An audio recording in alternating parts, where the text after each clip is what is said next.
तो कठिन शब्दार्थ में हम सबसे पहले देखेंगे हर्ष विभोर। हर्ष विभोर का अर्थ होता है अत्यंत प्रसन्न होना, बहुत खुश होना। फिर है जीर्णोद्धार। जीर्णोद्धार मतलब पुराने भवनों की मरम्मत। फिर है सोचनीय। सोचनीय का अर्थ होता है चिंतनीय, मतलब चिंता करने योग्य। फिर है अधिष्ठात्री। अधिष्ठात्री मतलब स्वामिनी। फिर है विख्यात। विख्यात मतलब प्रसिद्ध। वैभव। वैभव का अर्थ होता है संपन्नता। फिर है आस्था। आस्था का अर्थ होता है विश्वास। फिर है धर्मनिष्ठ।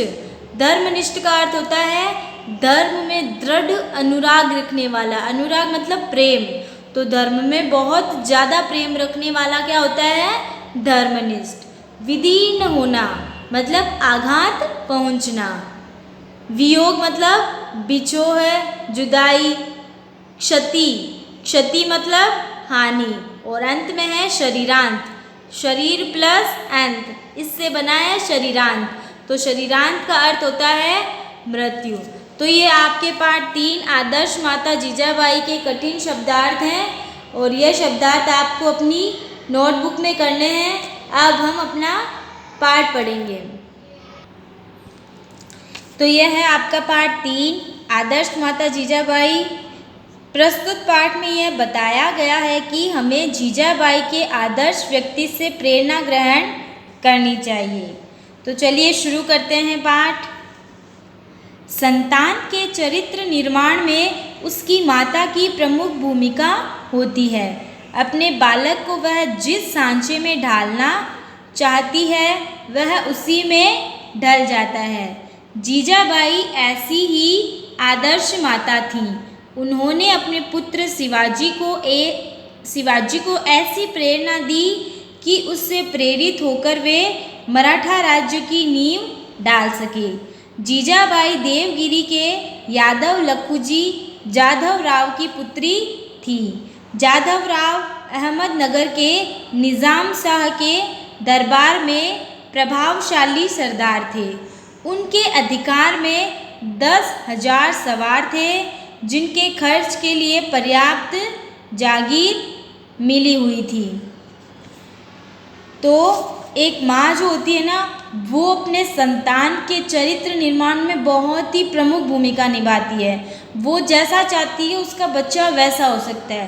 तो एक माँ जो होती है वो अपने बच्चे को जिस सांचे में डालना चाहती है वो उस सांचे में ढल जाता है, क्योंकि जब बच्चा छोटा होता है आप उसे जो सिखाएंगे वो वही सीखेगा और फिर बड़े होकर भी उसमें वही गुण रहते हैं। तो माँ अपने बालक को जिस सांचे में डालती है उसी में ढल जाता है वो।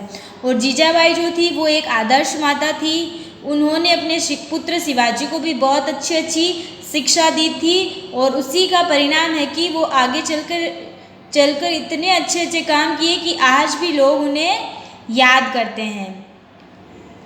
तो जो जीजाबाई थी वो देवगिरी के यादव लखुजी जाधव राव की पुत्री थी और जाधव राव जी निजाम शाह के दरबार में बहुत ही प्रभावशाली सरदार थे। और जाधव राव जी के अधिकार में 10,000 सवार थे और उन 10,000 सवारों के खर्च के लिए उन्हें एक बहुत बड़ी जागीर भी मिली हुई थी। आगे देखते हैं। जाधव राव की सेना में मालोजी भोंसले नामक एक साधारण सैनिक था। एक बार होली के अवसर पर जाधव राव के यहाँ उनके बहुत से सैनिक एकत्रित थे। मालोजी के साथ उनका 5 वर्ष का पुत्र शाहजी भी था, जो बड़ा सुंदर था। जाधव राव ने इस बालक को बड़े प्रेम से अपनी गोद में बैठा लिया। उसी समय उनकी 3 वर्ष की पुत्री जीजाबाई भी वहाँ आ गई। उन्होंने उसे गोद में उठा लिया। दोनों बालक वहाँ रखा हुआ अबीर गुलाल उठाकर एक दूसरे पर छिड़कने लगे। जाधव राव बालकों की इस क्रीड़ा को देखकर हर्ष विभोर हो उठे। उनके मुंह से निकला, यह जोड़ी कितनी सुंदर है। तो जादव राव जी की सेना में मालोजी भोसले नाम के एक साधारण सैनिक थे और एक होली का अवसर था, तब सब लोग इकट्ठे हो रखे थे, होली का त्यौहार मना रहे थे। तो वहाँ पर मालोजी का 5 साल का पुत्र था शाहजी, वो भी था। वो बहुत ही सुंदर था। तो जादव राव जी ने क्या किया, उस बच्चे को अपनी गोद में बैठा लिया। उसी समय जादव राव जी की पुत्री जो 3 साल की थी जीजाबाई, वो भी आ गई और फिर वो दोनों क्या करने लगे, होली का त्यौहार तो था ही, वहाँ पर जो रंग रखा था उससे वो दोनों खेलने लगे।